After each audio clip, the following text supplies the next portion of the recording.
Hello everyone and welcome back. Now, in the previous video, we applied Sturm-Liouville theory to analyze heat flow on a non-uniform rod. What I would like to do in this video is focus more on the theoretical properties of Sturm-Liouville problems.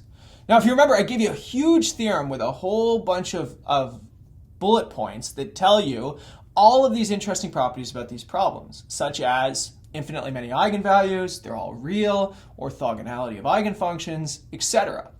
What I'd like to do in this video is prove those properties, or at least show you sketches of how one arrives at these, because it turns out not to be that difficult. It's very, very similar to linear algebra and the way that we do things with, say, symmetric matrices to show that symmetric matrices have all real eigenvalues and their eigenvectors are orthogonal.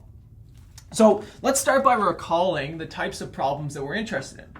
We are interested in a general Sturm-Liouville problem.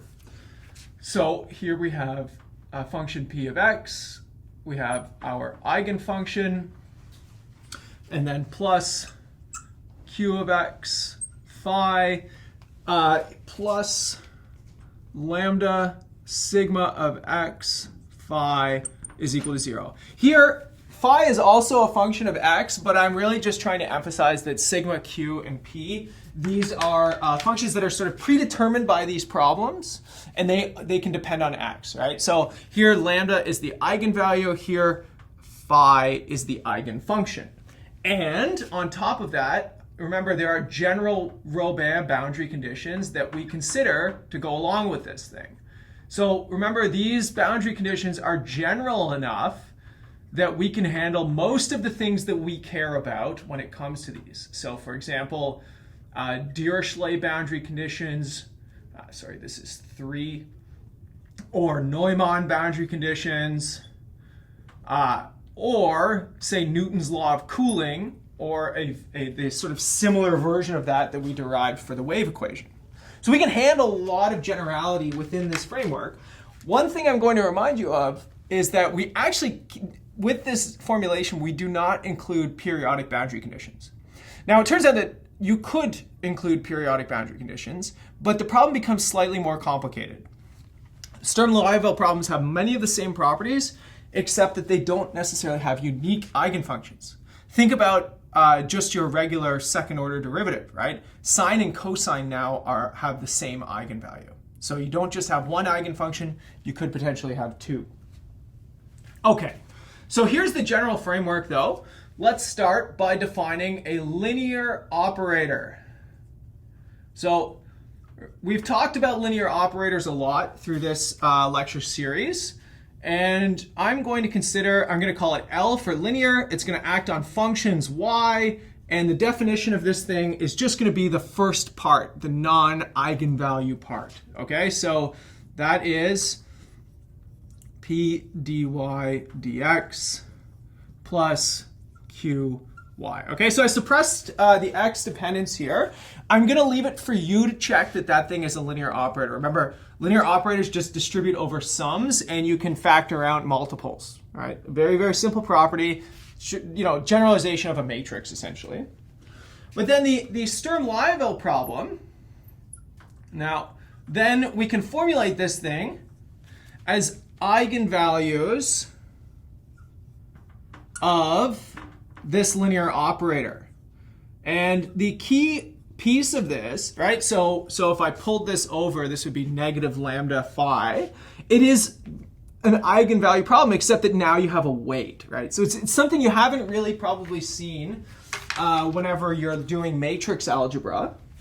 But nonetheless, this is very much an eigenvalue problem when it comes to this sort of infinite dimensional space of functions.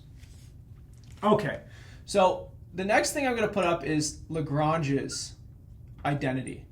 So this is going to be something we're going to use a lot while we're sort of working through some of these proofs. But here, I'm just going to give you the identity. I'm going to leave it for you to prove. So here now I'm letting L be this linear operator. If I take a function u and multiply it by LV, so L of v, and then I subtract v times L of u, okay? So I'm switching v and L around here. Well, this thing is equal to d dx, and then times p u dv dx minus v du dx.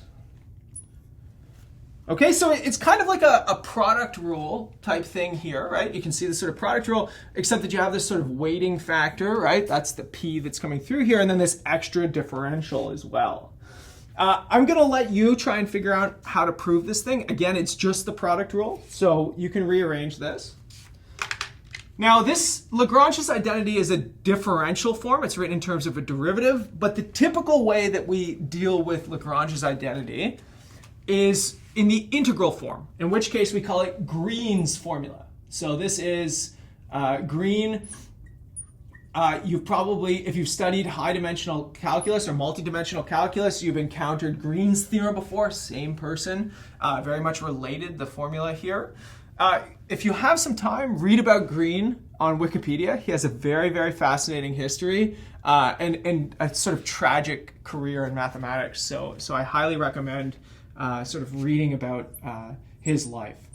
Okay, so here I'm going to integrate from a to b. These are the spatial extents of my x variable. And I'm going to integrate that formula that I have right here above that's used in Lagrange's identity. Okay? Now, if I just use Lagrange's identity, essentially I'm just integrating a derivative, right? So this thing is actually just u dv dx minus v du dx evaluated at the endpoints a to b. And what's important about this is that when you put these boundary conditions in, right? So you can prove that with these boundary conditions, this thing is actually equal to 0. Okay, so I'm going to leave that for you to try and work out for yourself. But I can assure you that this is exactly what happens here. Okay, so these boundary conditions, if you assume that u and v satisfy them, which of course, when we're considering the Sturm-Liouville problem, we consider the linear operator plus the boundary conditions. So if u and v satisfy those boundary conditions, this thing is equal to 0 when u and v satisfy SL, Sturm-Liouville, boundary conditions. And in this case, when this thing is equal to 0, we say that L is self-adjoint. Now, being self-adjoint as a linear operator, this is similar to being symmetric as a matrix. It's basically that they share a lot of the same properties, right? So you think about matrices that are symmetric. You know, they have all real eigenvalues, they have orthogonal eigenvectors. While here, you can see that when you impose these boundary conditions on the functions you're working on, you get a self-adjoint operator. And if you think back to those theorems that you got for the Sturm-Liouville problem, all real eigenvalues, just like a symmetric matrix, orthogonal eigenfunctions, just like a symmetric matrix, right? So this self-adjoint property is very, very powerful. And let's actually now prove that we have orthogonal eigenfunctions, okay? So orthogonal eigenfunctions.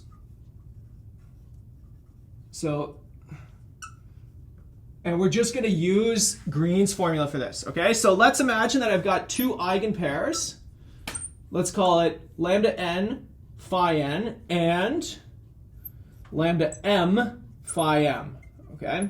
So I just, so far I haven't proven that you have, all kinds of eigenvalues and that these things are real. I'm just assuming that I have two eigenpairs, okay? Eigenvalue, eigenfunction, eigenvalue, eigenfunction. I don't know anything about them.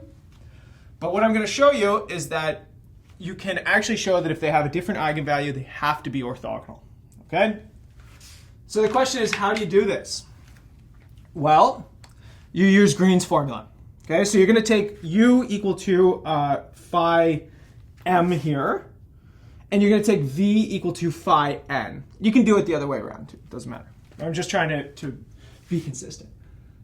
Okay, so into Green's formula, here I have phi m times L of phi n minus phi n times L of phi m.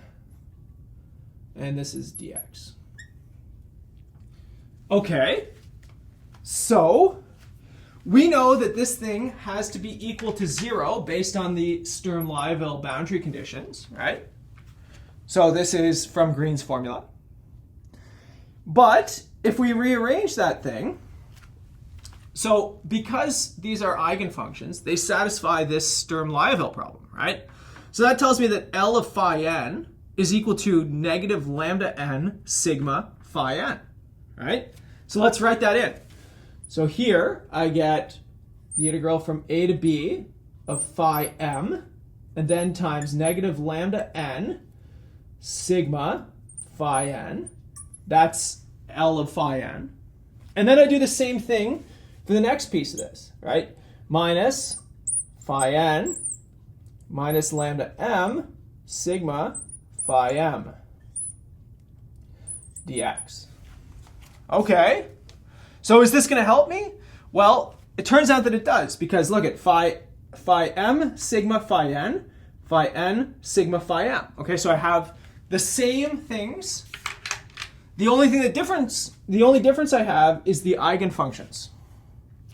And so essentially, the eigenvalues. And so what I get here is phi m minus phi n, integral from a to b, phi n, phi m, sigma dx. So what you can see here is that if these things are not the same, right? So if I have two different eigenvalues, this is non-zero. But the whole expression here is equal to 0. It tells me that I have this orthogonality condition. And again, look at, there's the sigma, the weight that pops out of this thing. So that's our notion of orthogonality whenever we talk about these Sturm-Liouville problems. Okay, so now let's look at real eigenvalues. Okay. So let's let lambda and phi be an eigenpair. Okay, so eigenvalue, eigenfunction, satisfying this equation right here, right?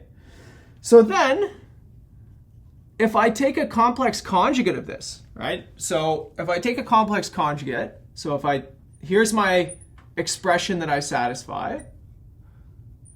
This is the Sturm-Liouville problem. And I take a complex conjugate of the whole thing. Still going to be equal to 0, right?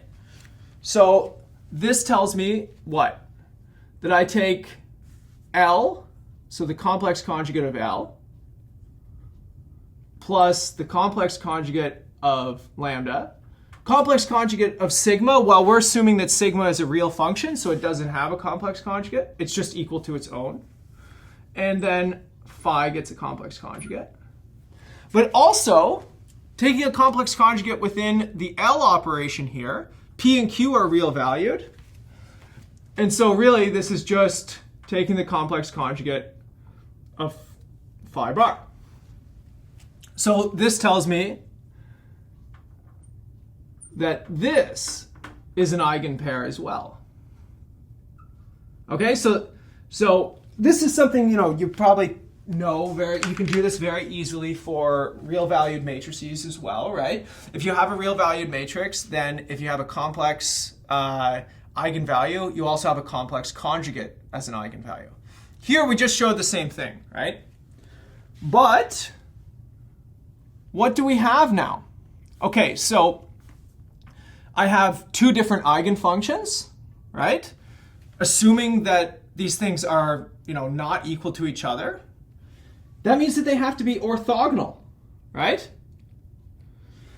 And so orthogonality, so maybe I'll put it up in here just to save a little bit of space. Orthogonality implies, well, that 0 is equal to the integral from a to b of phi times phi bar dx, sigma dx. So maybe I'll just do this. But this thing, if you multiply a function against its complex conjugate, That's just the modulus squared. And so sigma here is a positive function. Phi is a non-zero function, right? It's actually a positive or non-negative function, pardon me, but the whole thing's equal to 0. So this tells me the only way that this is possible implies that either this is identically 0 or these things are equal to each other, which would imply that these things are equal to each other, which tells me that if a function is equal to its complex conjugate, therefore has to be real. Okay? And the reason we can exclude this case is because 0 is not an eigenfunction, right? In the same way that the 0 vector is not an eigenvector. Okay, how about unique eigenfunctions?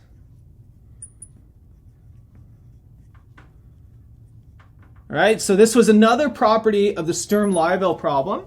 Remember, I said that this kind of comes from these boundary conditions, right? So if I use periodic boundary conditions, this isn't going to be true anymore. Remember, sine and cosine are both eigenfunctions of periodic boundary conditions, right?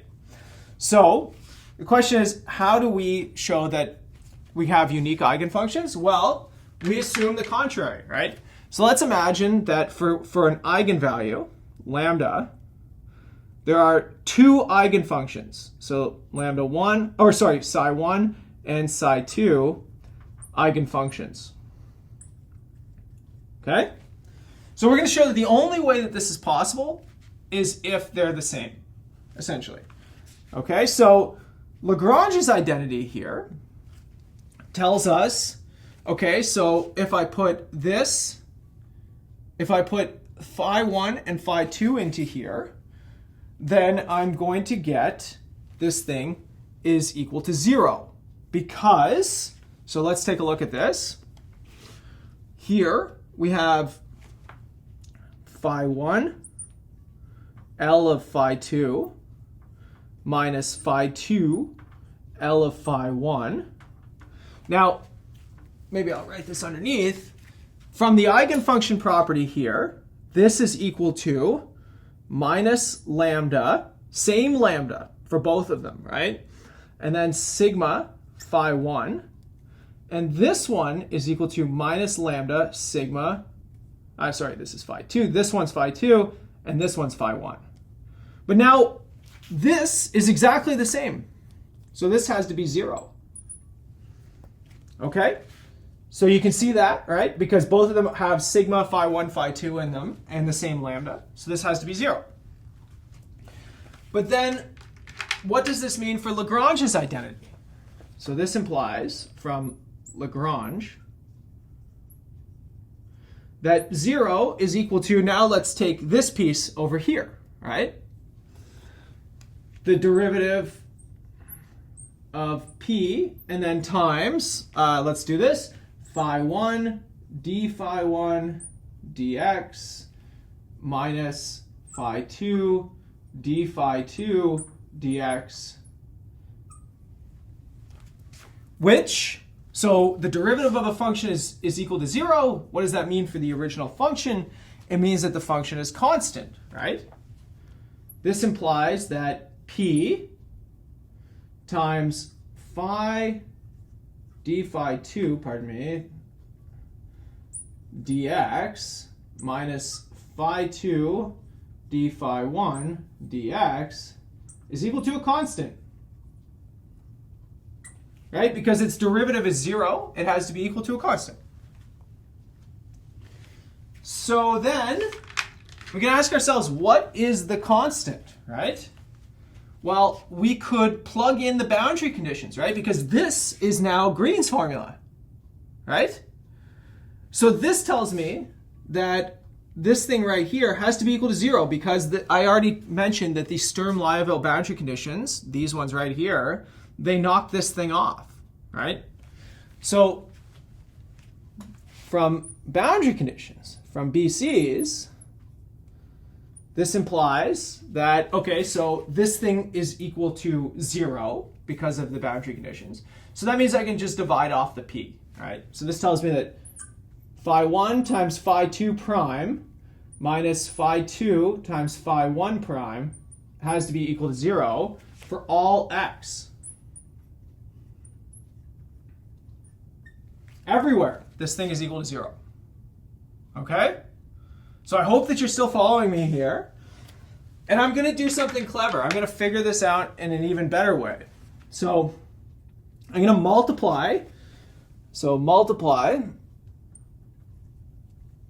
by phi 1 squared. Okay? So now what I get here is going to, divide by, multiply by 1 over phi 1 squared, pardon me. So what this gives me is phi 2 prime over phi 1, because 1 factor of phi 1 is going to knock off here, minus phi 2 phi 1 prime divided by phi 1 squared.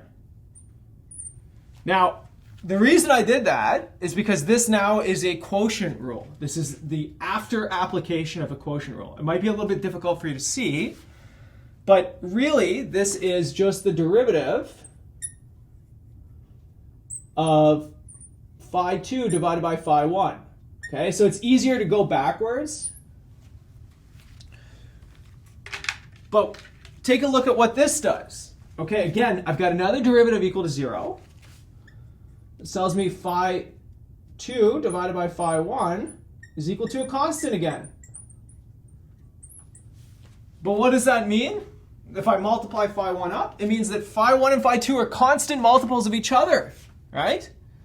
Which means that they're the same eigenfunction, right? So this is something you learn about whenever you do linear algebra. You know that eigenvectors, they come in spans, right? If I have any eigenvector, I can multiply by 2 and still have an eigenvector. That's what we talk about when we talk about unique. We talk about a one-dimensional span of eigenvectors. So essentially what this is telling me is that if I have the same eigenvalue with two different eigenfunctions, right? Those two different eigenfunctions have to be constant multiples of each other. They can't be anything else. They can't, there's no actual significant deviation here in these things.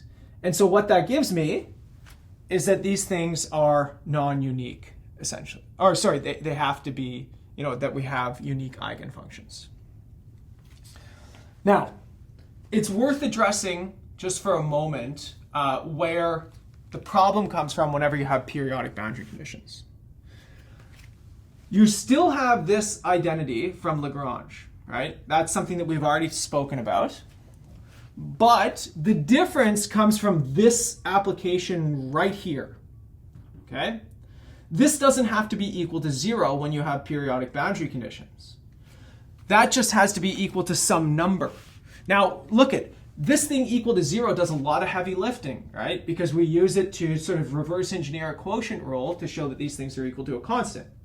But if this was equal to, say, 1, for example, it wouldn't be the same, right? We wouldn't be able to do this quotient rule. And that's where things fall apart whenever you have periodic boundary conditions.